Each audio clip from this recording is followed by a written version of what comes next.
अक्सर आपके एग्जाम में परीक्षा से संबंधित क्वेश्चन पूछा जाता है और परीक्षा से संबंधित प्रश्न बनाने में बहुत सारे विद्यार्थी को बहुत सारा प्रॉब्लम होता है।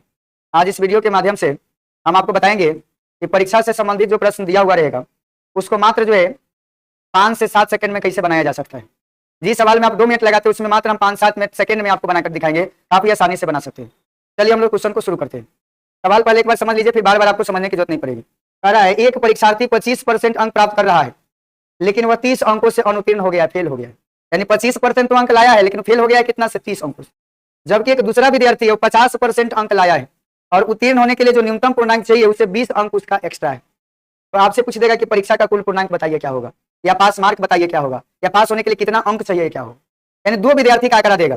ये कितना आसान है, केवल डिफरेंस लेना है दोनों में। एक लाया है 25% अंक, एक लाया है 50% अंक। तो अगर परसेंटेज में डिफरेंस देखा जाए तो 25% का अंतर हो जाएगा। अब अंक में डिफरेंस देखना है। एगो 30 अंकों से फेल हो गया है, एगो को पास मार्क से 20 अंक ज्यादा है। यानी एगो 30 अंकों से फेल हो गया है, एगो को पास मार्क से 20 अंक ज्यादा है। 30 अंकों से फेल, 20 अंक ज्यादा, तो डिफरेंस कितना का 50 का। यानी परसेंटेज में डिफरेंस है 25 का और अंक में डिफरेंस है कितना का 50 का। यानी रिलेशन मिल गया 25% का वैल्यू 50। तो परीक्षा का कुल पूर्णांक निकालना है, यानी 100% का मान हम लोग क्या करेंगे, निकालेंगे। इसका दुगुना है तो आप भी इसका दुगुना कर दीजिए 200, तो परीक्षा का कुल पूर्णांक कितना के बराबर हो गया 200। अगले वीडियो से इसको हम लोग क्लियर करते हैं। इस तरह का बड़ी पॉपुलर क्वेश्चन एग्जाम में अक्सर पूछा जाता है। कह रहा है राम को 30% अंक मिलता है किंतु 15 अंकों से क्या हो जाता है, फेल हो जाता है। मोहन को 40% अंक मिलता है और न्यूनतम उत्तीर्णांक से 35 अंक क्या है, अधिक है। तो आपसे कह रहा है उत्तीर्ण होने के लिए कितना परसेंट अंक आवश्यक है। यानी पास मार्क पूछ रहा है, परसेंटेज में पास मार्क आपसे पूछ रहा है कि बताइए क्या हो। चलिए वही तरीका अपनाएंगे। एगो लाया 30% अंक, एगो लाया 40% अंक। तो परसेंट में अंतर बोलिए 10%, अंक में अंतर देखिए। एगो 15 अंकों से फेल हो गया, एगो को पास मार्क से 35 अंक ज्यादा है, तो डिफरेंस देखिएगा तो 50 हो जाएगा। 15 अंकों से फेल, 35 अंक ज्यादा, डिफरेंस कितना 50 का। यानी पता चला कि 10% का वैल्यू 50 है।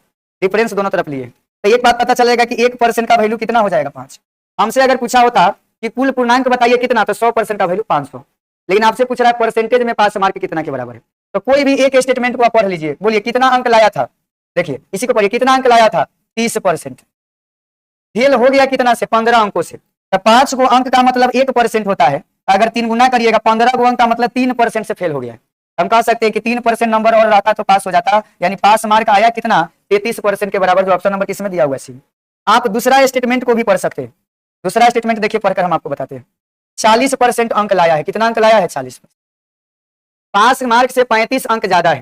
तो अब आपको मालूम है कि 5 गो अंक का मतलब 1% है, तब 35 गो अंक यानी 7 गुना, तब 35 गो अंक का मतलब 7% होगा। 7% एक्स्ट्रा यानी 7% कम भी रहता तो पास हो जाता। यानी 33% पर ही पास मार्क है, वो एक्स्ट्रा था, उतना कम रहता तो पास हो जाता। तो पास मार्क हमारा कितना आएगा 33%। कोई एक स्टेटमेंट का हम लोग सहयोग लेंगे। जैसे एक और सवाल आप लोग देख लीजिए।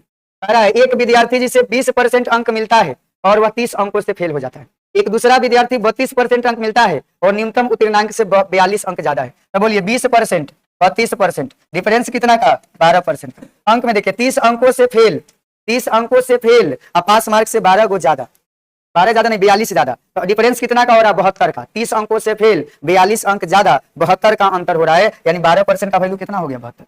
यानी भी कह सकते हैं कि 1% का वैल्यू हो जाएगा 6, 6 गुना है 6। अगर परीक्षा का कुल पूर्णांक बोलता तो 100% का वैल्यू 600 हो जाता। वो तो बोल नहीं रहा है, कह रहा है पास मार्क बताइए क्या होगा, प्रतिशत में पास मार्क निकालना है। देखिए कितना आसान है। पहला कथन को पढ़िए, कितना अंक लाया था 20% अंक लाया था, कितना अंकों से फेल हो गया 30 अंकों से। तो अंक में अगर 30 जाइएगा यानी 5 गुना करिएगा तो परसेंट में हो जाएगा 5। यानी 5% से फेल था, 5% और मिल जाता, यानी 25% अगर रहता तो पास हो जाता। कोई दिक्कत नहीं ना। ऑप्शन नंबर कौन है, बी। आगे एक और सवाल देख लीजिए ताकि आप आज के बाद इस तरह के सवाल आपसे बन जाना चाहिए। इसी में अगर आपसे बोलता है कि अंक में बताइए कितना होगा, तो टोटल हम लोग 100% का वैल्यू 600 होगा, तो 600 का 25% निकल देंगे तो अंक में भी पता चल जाएगा। जैसे यहाँ पर देखिए, चलिए एक परीक्षार्थी 30% अंक प्राप्त करता है और 108 अंकों से फेल हो जाता है, और दूसरा विद्यार्थी 52% अंक प्राप्त किया, उत्तीर्ण होने के आवश्यक अंक से 24 अंक क्या है ज्यादा है। परसेंटेज में अंतर बोला जाए 22% का अंतर हो रहा है।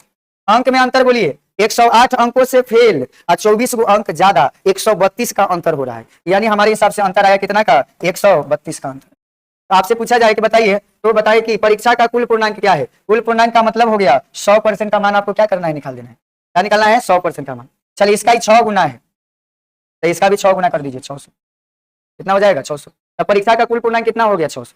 इस सवाल में 2 क्वेश्चन और है आपके पास। एक में पूछ रहा है न्यूनतम निर्धारित अंक बताइए क्या होगा, एक में न्यूनतम निर्धारित प्रतिशत अंक बताइए क्या होगा। पास मार्क पूछ रहा है परसेंटेज में और पास मार्क पूछ रहा है अंक में। देखिए पास मार्क पहले निकालते हैं, पास मार्क पहले जो है निकालिए, परसेंटेज में कितना है देखा जाए। पहला स्टेटमेंट पढ़िए, कितना नंबर लाया था 30%, 108 अंकों से फेल हो गया है। अब आप लोग बताइए यहाँ से 1% का वैल्यू कितना हो रहा था 6, इसका 6 गुना है तो 1% का वैल्यू 6 हो जाए। 108 करना है, कै गुना करना होगा 18 गुना, 18 गुना करेंगे। अंक में 108 का मतलब परसेंटेज में 18%, यानी 18% से फेल हुआ है, 18 जोड़ दीजिए तो परसेंटेज में पास मार्क आ गया कितना 48। तो ये वो सवाल का तो आंसर हो गया परसेंटेज में पास मार्क कितना 48। ये वो सवाल पूछ रहा अंक में बताइए कितना, तो पास मार्क देखिए कितना आसान है निकालना। क्या निकालना है पास मार्क। अब यहाँ पर देखिए टोटल अंक कितना है इसे बताओ 600, तो 600 का अंक में निकालना है तो 48% कर दो, परसेंट से 2 0 खत्म हो जाएगा। 6 48 बचा 4 6 का 24 4 28। तो ये अंक में अगर नंबर आपसे पूछा जा रहा है तो 288 के बराबर। उम्मीद करते हैं कि क्वेश्चन आप समझ गए हैं। अगर अच्छा लगे तो वीडियो को शेयर भी कर देना।